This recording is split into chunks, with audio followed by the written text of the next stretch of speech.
अगर हौसला कुछ कर गुजरने का हो तो विपरीत परिस्थितियां भी अवसर लेकर आती है। इस लाइन को चरितार्थ करती हुई आपको मैं बताते चलूं कि एक ऐसे व्यक्ति जो कि नए एजुकेशन सिस्टम पे काम कर रहे हैं। भारतीय एजुकेशन व्यवस्था जो कि मतलब अभी जो वर्तमान में है उससे कुछ हटके, और खुशी की बात है कि यह व्यक्ति अपने ही जिला से बिलोंग करते हैं। तो आइए हम परिचय कराते हैं ज्योतिष पांडे जी, जो कि नए एजुकेशन सिस्टम को आप लोगों के बीच इंट्रोड्यूस करेंगे।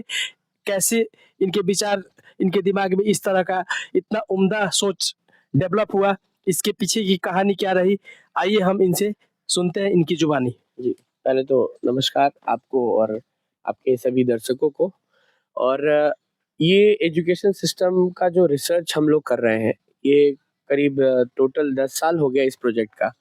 पर मैं आपको बता दूं कि जो पहला 4 साल था, वो बहुत ही क्रूशियल था और बहुत अनप्लान्ड था। क्योंकि जब हमने स्टार्ट किया था इस रिसर्च के बारे में, तो ये रिसर्च मतलब इस तरह इसलिए नहीं था कि हम बहुत बड़े बदलाव की ओर जा रहे हैं, क्योंकि हमें समाज में सुनने को मिलता था, जानने को मिलता था कि सभी लोग तो लगभग बोलते ही हैं कि एजुकेशन सिस्टम ठीक नहीं है, ठीक है? तो हमें लगता था कि भाई ये ठीक नहीं है जो बोल रहे हैं, इसका कारण क्या है असल में? तो हमें बाद में जाके ये जब रिसर्च हमने जब स्टार्ट किया तब पता चला कि ये जो ठीक नहीं है बोल रहे हैं ना, और ये जो लड़ाई लड़ रहे हैं, ये लड़ाई ये नहीं लड़ रहे हैं, इनको लड़ाई लड़वाया जा रहा है जबरदस्ती, क्योंकि ये वो असल टॉपिक ही नहीं है जिस पे आपको लड़ना है। रिसर्च तब जाके गहन हो गया और तब जाके सीरियस हो गया जब ये पता चला कि ये लड़ाई जो लड़ रहे हैं ये क्रांतिकारी लड़ाई नहीं है, बल्कि इनको पता ही नहीं है कि ये सारी सिस्टम मिलके इनको इस पॉइंट पे लड़ाई करने के लिए मजबूर कर रही है, ताकि जो असली पॉइंट है वो मिस रह जाए। और हमारा रिसर्च तब वहाँ से सीरियस मोड़ लेता है, और वो रिसर्च स्टार्ट होता है इस बात पे कि देखिए, शिक्षा व्यवस्था के लिए अगर आपको बात करना है या एजुकेशन सिस्टम के लिए अगर बात करना है, तो वो टॉपिक आपके स्कूल में टेबल चेयर नहीं है, डिजिटल बोर्ड नहीं है, टॉयलेट नहीं है, और मिड डे मील गरम मिल रहा है कि नहीं है, ये नहीं है। बल्कि ये है कि आपके पास एजुकेशन सिस्टम जो है, पहले उसे पहचानिए कि वो एजुकेशन सिस्टम ही नहीं है। अगर एजुकेशन सिस्टम का बात किया जाए तो भारतीय जो पुरानी जो शिक्षा पद्धति थी, जैसे तक्षशिला, नालंदा विश्वविद्यालय का आप ज़िक्र अक्सर अपने इंटरव्यू में करते हैं, बहुत सारे आपके पॉडकास्ट मैंने देखा है। इसके बाद से मेरा विचार हुआ कि आपसे किसी तरह से मुलाकात हो, और यह परम सौभाग्य की बात है कि आज आपके बीच हम लोग इस प्राकृतिक के सानिध्य में, प्राकृतिक वातावरण में आपसे बात कर रहे हैं। अक्सर इंटरव्यू स्टूडियो तक सीमित रहते हैं, लेकिन हमने विचार बनाया कि ग्रामीण क्षेत्र में, क्योंकि सबसे ज्यादा अगर शिक्षा व्यवस्था से पीड़ित है कोई, यानी उसका विक्टिम है, तो ग्रामीण क्षेत्र के लोग हैं। क्योंकि एक मध्यवर्गीय परिवार से जुड़ा हुआ आपका जो प्रोजेक्ट है वो सीधे छूता है कहीं ना कहीं, और आपने बहुत सारे प्रयास किए। जहाँ तक कि आपका मतलब पॉडकास्ट मैंने देखा तो मेरे मन में विचार आया कि इस तरह की व्यवस्था होनी चाहिए कि फिर हम लोग जैसे नालंदा तक्षशिला विश्वविद्यालय की कल्पना करते हैं कि एक समय था जबकि कोई मतलब ट्रेन, ए, ए, ए, एरोप्लेन, इस तरह की सुविधाएं नहीं थी। उस समय हजारों देश और दुनिया के लोग यहाँ से मतलब हजारों लोग, लाखों लोग आके यहाँ पे नालंदा में शिक्षा ग्रहण करते थे। और फाहियान जैसे बहुत सारे विदेशी जो आए हैं यहाँ पे, तो उन्होंने इसका जिक्र किया हुआ है अपने किताब में। तो इस पे आप बोल रहे हैं कि हम लोग पुराने जो शिक्षा पद्धति है उसको, और बीच में जो एजुकेशन सिस्टम मैकाले सिस्टम जो आया अंग्रेजों के द्वारा, जो हम लोग पे थोप दिया गया, तो उसमें आप क्या भिन्नता पाते हैं? क्योंकि हम लोग अक्सर देखते हैं कि जो धार्मिक ग्रंथ वगैरह का हम लोग थोड़ा बहुत अध्ययन करते हैं तो मिलता है कि भीम जो थे वो गदा में माहिर थे, गदा चलाने में। अर्जुन को तीर चलाने में उनको मतलब ये था तो उनको तीर चलवाया गया। लेकिन आज जो लड़का डॉक्टर बनने का जो काबिलियत रखता है उसको हम लोग इंजीनियरिंग की तरफ ढकेल देते हैं। जो अच्छा पेंटर बन सकता है, जैसे सचिन तेंदुलकर का ही एग्जाम्पल लीजिए, तो सचिन तेंदुलकर के माँ बाप अगर सोचे होते कि उनको मैं डॉक्टर बना दूं, तो आज एक अच्छा क्रिकेटर देश को नहीं मिला होता। तो ये सब चीज जो कि रिसर्च मतलब जो आप किए हैं, इसमें बहुत सारा आपका अध्ययन है, तो हमको सुन के बहुत अच्छा लगा। तो दोनों शिक्षा व्यवस्था में आप क्या डिफरेंस पाते हैं? तो जैसे अभी आपने का बहुत अच्छा उदाहरण दे दिया पेंटर का, क्रिकेटर का। मौजूदा शिक्षा व्यवस्था जिसको बोला जा रहा है सो कॉल्ड एजुकेशन सिस्टम, इसमें तो वो विषय ही नहीं है। इसको तो उन्होंने जैसे एक सौतेले बेटे की तरह बना दिया है कि ये एक स्पोर्ट्स है, ठीक है। और वो स्पोर्ट्स को आज नहीं सैकड़ों साल से इस तरह से महत्व दिखाते हैं इस एजुकेशन सिस्टम में कि ये बाद में करने वाली चीज है। पहले आप पढ़ाई करो। हर माँ बाप जो है वो यही कहता है कि पहले आप पढ़ाई करो, पढ़ाई लिखाई करिएगा, पढ़ाई लिखाई आप करेंगे, ठीक है, पढ़ाई लिखाई करेंगे तो आप ज़्यादा फायदा में रहेंगे। स्पोर्ट्स में आप ज़्यादा ध्यान देंगे तो आप जो है कामयाब नहीं हो पाएंगे। इस तरह की अक्सर लोगों के मुख से एक मतलब लाइन बच्चे हम लोग सुनते हैं कि हाँ। खेलोगे कूदोगे बनोगे खराब, हाँ, पढ़ोगे कहावतें लिखोगे भी हैं बनोगे हमारे नवाब। बीच में। लेकिन ये तो सचिन तेंदुलकर के साथ नहीं सेट करता है। जब बहुत महान क्रिकेटर हुए जो कि पढ़े लिखे कम थे, हाँ। लेकिन उन्होंने अपने देश का नाम रोशन किया। जी, जी, बिल्कुल। तो जैसे मैंने अपने सिस्टम के बारे में जो हम लोग रिसर्च करके बनाए हैं, स्ट्रक्चर किया है हम लोगों ने पिछले 10 सालों में, वो ये कहता है, इसी पॉइंट पे मैं आपको बता रहा हूँ कि हमारे सिस्टम में, जेपी सिस्टम में वो क्या कहता है, वो ये कहता है कि भाई देखिए, आपको अगर हम इतिहास का एक किताब बनाने के लिए बोले क्रिकेट के ऊपर, है ना? तो क्रिकेट के ऊपर जो इतिहास का किताब है, वो बन सकता है कि नहीं बन सकता है ना? एक फिजिक्स की किताब क्रिकेट के ऊपर बनाई जा सकती है कि नहीं बनाई जा सकती? एक इंग्लिश की किताब बनाई जा सकती है कि नहीं बनाई जा सकती है? तो इन सारी जो टॉपिक्स मैं बता रहा हूँ, फिजिक्स, केमिस्ट्री, इंग्लिश और वगैरह वगैरह, हिस्ट्री, तो जब ये किताब बनाई जा सकती है, संभावना हमारे पास है, तो हम किस चीज की इंतजार कर रहे हैं? हम क्यों उस सब्जेक्ट के साथ सौतेला व्यवहार कर रहे हैं सिस्टम में? क्यों उस सिस्टम में हम उसको अडॉप्ट नहीं कर पा रहे हैं? अभी आप एक रिसेंट न्यूज़ सुनेंगे, बहुत बड़ी बात, जो हम लोग पहले से करके बैठे हैं। आज देखिए उसी टॉपिक पे, ये हमारी भी कामयाबी मानी जाएगी कि हम लोगों ने एकदम सही दिशा में पकड़ा है। छोटा ही सही, ऑस्ट्रेलिया ने इसको अपना लिया। ऑस्ट्रेलिया ने उतना ब्रॉड काम नहीं किया जो हम लोगों ने स्ट्रक्चर बनाया, पर हमारे सिस्टम का एक जो छोटा-सा, बहुत छोटा-सा हिस्सा है कि आज क्रिकेट को उन लोगों ने अपने मेन सब्जेक्ट, कोर्स के सब्जेक्ट में रख दिया है। आप पता लगाइएगा कि ये अपडेट है कि ऑस्ट्रेलिया ने क्रिकेट को एक विषय बना लिया है अपने देश में, ठीक है? तो क्या आप किस चीज़ का इंतज़ार आप कर रहे हैं? और कितने साल वेट करना है कि ऑस्ट्रेलिया से जानबूझ के आपको पीछे रहना है? और ऑस्ट्रेलिया ने जो किया है वो बहुत बड़ा चीज़ नहीं है, और एक बहुत एजुकेशन सिस्टम में बहुत बड़ा चेंज नहीं है। हम लोग जो कह रहे हैं पूरा-पूरा ढाँचा जो हम दिखा रहे हैं अच्छा सिस्टम का, ये सिस्टम का ढाँचा जो है हमारा है, इसी की तरह ये जो क्रिकेट लागू करवा रहा है, इसी तरह और भी सब्जेक्ट्स जो होंगे, बहुत ही महत्वपूर्ण जो विषय हैं, उन सारे विषयों को जो है आप समझ के चलिए कि वो छूने वाला है, और छू के और जो है क्या कहते हैं, वो आपको डिस्कस करने वाला है, बताने वाला है कि भाई देखो, हर विषय में ये ताकत है, ये पोटेंशियल है। जिस तरह से आप केमिस्ट्री में, फिजिक्स में, साइंस के स्टूडेंट्स या आर्ट्स के स्टूडेंट्स के जो सब्जेक्ट होते हैं उसमें बोलते हैं कि ये इसमें है ताकत, ठीक है। और बाकी जो विषय है बहुत सारे जिसमें जो पोटेंशियल से रिलेटेड है, उनको आपने बनाया ही नहीं है एकेडमिक कभी। अगर उस हिसाब से देखें तो केमिस्ट्री के लैब में जाके हम जब केमिकल्स में केमिकल्स मिलाते हैं और खेलते हैं उस चीज़ से, उसका नाम तो हम कभी स्पोर्ट्स नहीं रखते। क्यों नहीं रखते? क्योंकि हमें लगता है कि भाई वो जो सब्जेक्ट है, वो जो इंडस्ट्री अंग्रेज़ों ने खोला था, और वही इंडस्ट्री जो आज हमारी सरकार चला रही है, उस इंडस्ट्री से पैसा कमाने में मदद करेगी, ठीक है? और बाकी विषयों के बारे में तो इन्होंने बनाया ही नहीं, तो उनको पता कैसे चलेगा पैसा कैसे कमाया जाता है उस बाकी पोटेंशियल से। तो बाकी पोटेंशियल बेचारे उसके शिकार होते हैं, और इनको समय नहीं बच रहा है पैसा कमाने से जो बन चुका है ऑलरेडी, कि दूसरे लोगों के बारे में सोचें। ये करोड़ों की भीड़ को इसी प्रोपेगेंडा वाले सिस्टम में जो बन चुका है पहले से, उसी में झोंकना चाहते हैं। उस जो मिलने वाला है फ़ायदा उसको उठा के बाकी को बोल रहे हैं कि आप जाइए जहाँ जो करना है करिए। A man can do what a man has done. ऐसा कहा गया है कि आदमी वह सब कुछ कर सकता है जो आदमी किया है। हाँ, बिल्कुल। और आप एक बहुत बड़ा कार्य करने जा रहे हैं, जी। जो कि देश हित, राष्ट्र हित, सर्वोपरि जो सिद्धांत है इसको मतलब फुलफिल करता है। शिक्षा व्यवस्था अगर देश की सुदृढ़ होगी तो इसमें देश का एक आम सामान्य मानवी से लेके और एक मतलब मध्यवर्गीय परिवार, गरीब तबका, या यानी इस शिक्षा व्यवस्था में सभी लोग शामिल है। एक पॉकेट मार से लेके और एक करोड़पति, आईएएस, पीसीएस, सभी लोग इसमें इस व्यवस्था में शामिल होंगे।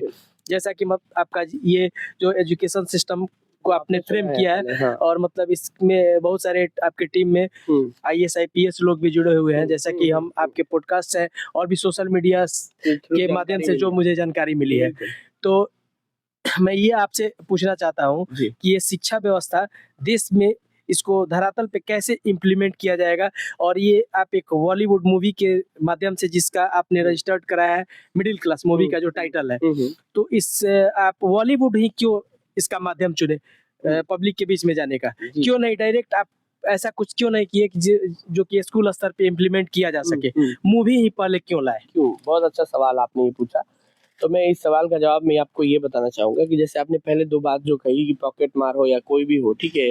या अरबपति खरबपति हो, सबको इस एजुकेशन सिस्टम में असल में एजुकेशन सिस्टम वही होता है, जो 150 करोड़ अगर आपके देश की आबादी है, तो वो सारे आबादी को टच कर सके, सारे आबादी को वो कुछ दे सके, है ना? देने का मतलब है कि हर जो आदमी होता है, हर ह्यूमन बीइंग होता है, उसके अंदर एक क्षमता होती है, जो वो जन्म से अपने साथ लेके आता है। और उस क्षमता को अगर निकालने में आपका एजुकेशन सिस्टम समर्थ नहीं है, अगर वो गलत है, फेक है एजुकेशन सिस्टम, तो यही लोग तो पॉकेटमार बनेंगे ना। यही लोग तो जब अरबपति किसी भी तरह अरेंज करके पैसा कमा लेंगे तो आपके काम नहीं आएँगे ना। यही लोग तो गरीबी और अमीरी की खाई बनाएँगे ना। क्योंकि जब मैन्युफैक्चरिंग इंडस्ट्री में स्टार्टिंग में ही जब वो ह्यूमन बीइंग का मैन्युफैक्चरिंग इंडस्ट्री तो एजुकेशन सिस्टम है, अगर वहीं पे खराब हो जाता है, तो बाद में चल के वो कुछ भी अच्छा कैसे कर सकता है? तो अगर वो पॉकेटमार है या कोई भी ऐसे गलत काम से जुड़ रहा है, वो अरबपति आदमी या नॉर्मल आदमी, ठीक है?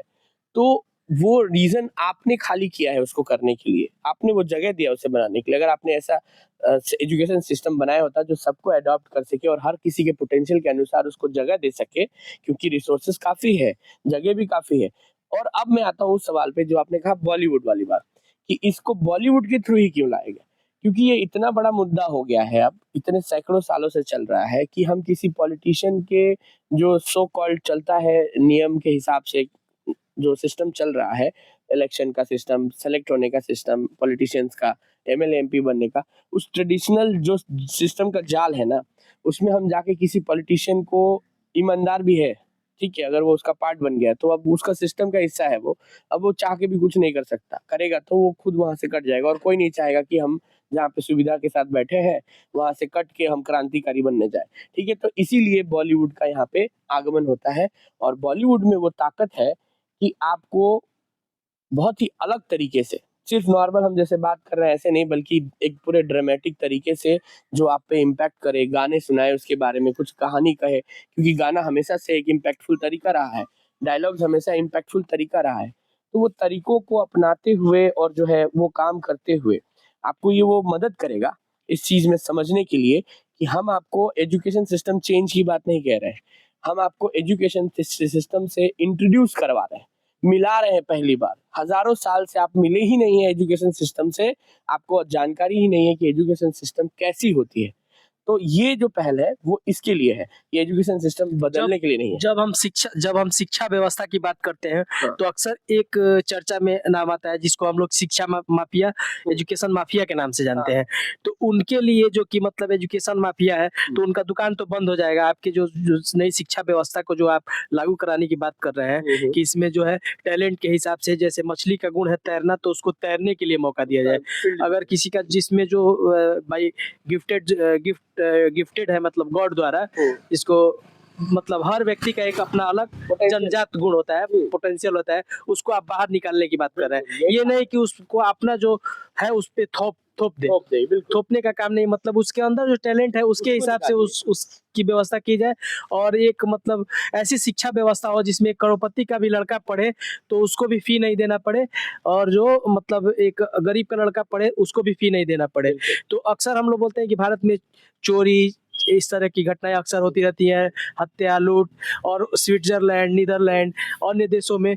तो इसका तुलनात्मक अध्ययन आपका क्या कहता है, जो आपका रिसर्च है, इस पे क्या आपका विचार है? नहीं, बिल्कुल आपने सही कहा कि हमने ऐसा ढांचा ही बनाया है। आपने पॉडकास्ट देखा है तो आपको पता ही चला होगा, हमारे जेपी एजुकेशन मूवमेंट के जो यूट्यूब चैनल है उसपे वो पॉडकास्ट है अवेलेबल कि माफ़ कीजिएगा, कि उसमें कहा ही गया है ये बात को कि आप देखिए, अगर हमने जो शिक्षा व्यवस्था बनाया है उसमें हम चैलेंज कर रहे हैं कि एक अरबपति घर का भी अगर कोई बच्चा इसमें पढ़ने आएगा ना, तो हम उसको ओपन चैलेंज कर रहे हैं कि आप फीस दे के दिखाओ।